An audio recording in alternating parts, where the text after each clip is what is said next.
When you think of peace, one name probably comes to mind: Gandhi. But the man himself is a huge paradox. So today, let's unpack the incredibly complex life of Mahatma Gandhi. I mean, we're talking about a guy so legendary that Albert Einstein himself said future generations would find it hard to believe someone like him ever actually walked the earth in flesh and blood. That's some serious praise. But then you have a quote from the brother of the man who assassinated him. He says, "We felt, let this person not live." Just think about that. How does one person become a saint to the world, but a traitor to some of his own people? To figure that out, we've got to start at the beginning. Right, so first up, the making of the Mahatma, or Great Soul. Because here's the thing, Gandhi wasn't born that way. He was forged in the fires of injustice. You know, his early life was pretty standard for someone of his background. Born in India, went off to London to study law, nothing too crazy. But then, in 1893, he takes what's supposed to be a short one-year legal job in South Africa. And that trip? It ends up lasting 21 years and changes everything. This is the moment. He's on a train, holding a perfectly valid first-class ticket.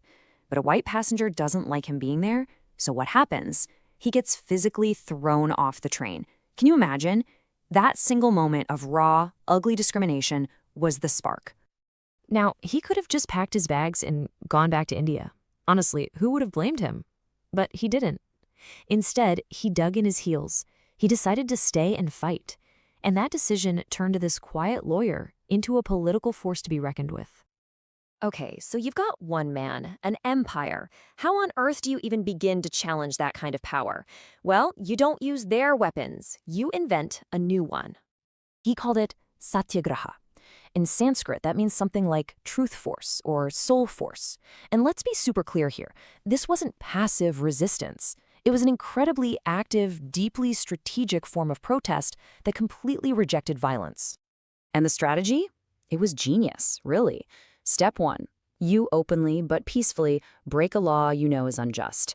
Step 2, you don't run, you willingly take the punishment, even if it's jail. What does this do? It puts a spotlight on the brutality of the system. You force your opponent's hand and you do it in front of the whole world. The goal isn't to crush your enemy, but to win them over, to appeal to their conscience. The most famous example of this in action has to be the 1930 Salt March. The British had a total monopoly on salt, something everyone needed. So Gandhi leads a 358-kilometer march to the sea to make his own salt. It sounds simple, but this one act of defiance electrified the nation and got the world watching. And the British establishment? They were just bewildered.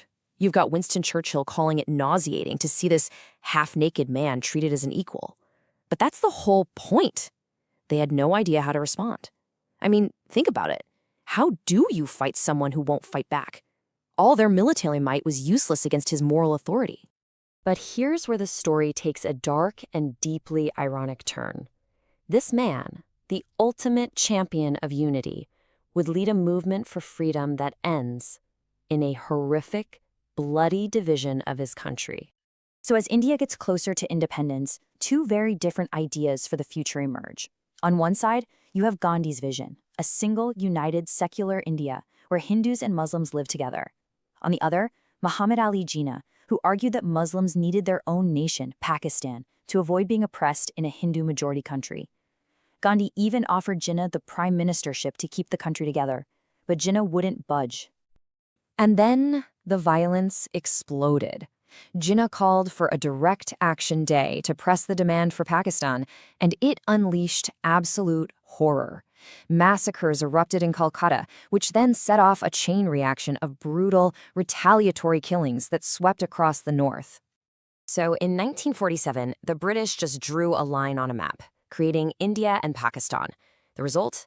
The largest forced migration in human history.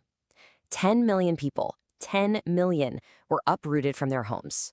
And in the chaos that followed, it's estimated that 1 million people were killed. Just let that sink in. For Gandhi, this was the absolute worst-case scenario. His entire dream of a peaceful, united India died in that fire. He spent his last days literally starving himself, fasting to try and stop the madness.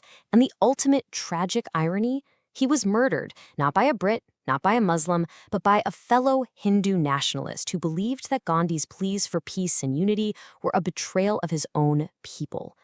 Okay, but to really understand Gandhi, we have to look beyond just the politics, because his revolution wasn't just about getting the British out. His most radical ideas were actually about how we should live our lives day to day. He had this concept called Swaraj. Now, on the surface, it means self-rule or home rule. But for Gandhi, it went so much deeper. True freedom wasn't just about changing who was in charge. It was about freeing yourself from the whole Western model of more, more, more, the endless cycle of consumerism and industrialization.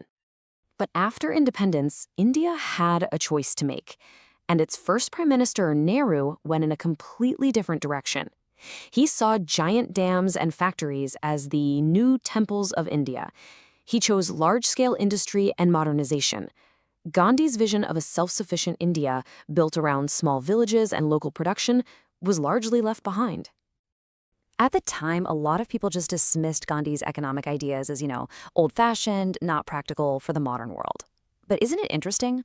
Today, as we face environmental crises and question the sustainability of it all, his warnings about endless growth and materialism, they sound incredibly prescient, don't they? So that really leaves us with the big question, doesn't it? Was Gandhi's vision for India just a failed dream, a relic of the past? Or was he a prophet, way ahead of his time, with a blueprint for a future that we just haven't been ready for? That fundamental paradox is why he remains one of the most fascinating and argued over figures in all of history.